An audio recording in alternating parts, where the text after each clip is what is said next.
வெற்றி பெற வேண்டும் என்று போராடாத, தோற்றே போய்விடக்கூடாது என்று போராடு. அதான் அது ரெண்டும் ஒண்ணுதான்.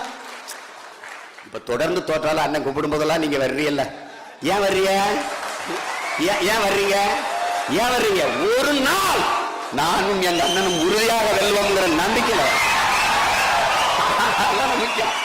என்ன பண்றாங்க?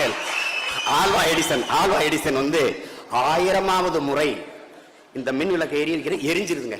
எல்லாரும் எந்திரிச்சு கை தட்டுறான், ஏ அப்படின்னு. அவர் அப்படியே அமைதியா உட்கார்ந்து இருக்கிறார்.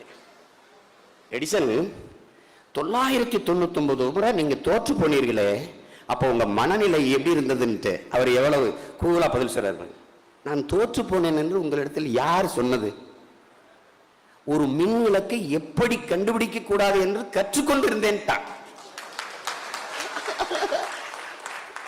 அதுதான், நீங்க எதையுமே எதிர்மறையாவே சிந்திக்க கூடாது, நேர்மறையா தான் சிந்திக்கணும். இன்னைக்கு தோற்றா என்னடா, நாளைக்கு வெல்ல போறோம். நமக்கு தான் வெற்றி கண்ணுக்கு தெரியுதே. இந்த 5 ஆண்டு ஆட்டம் முடிஞ்சவன எவன் இங்க இருக்க போறது இல்லையே.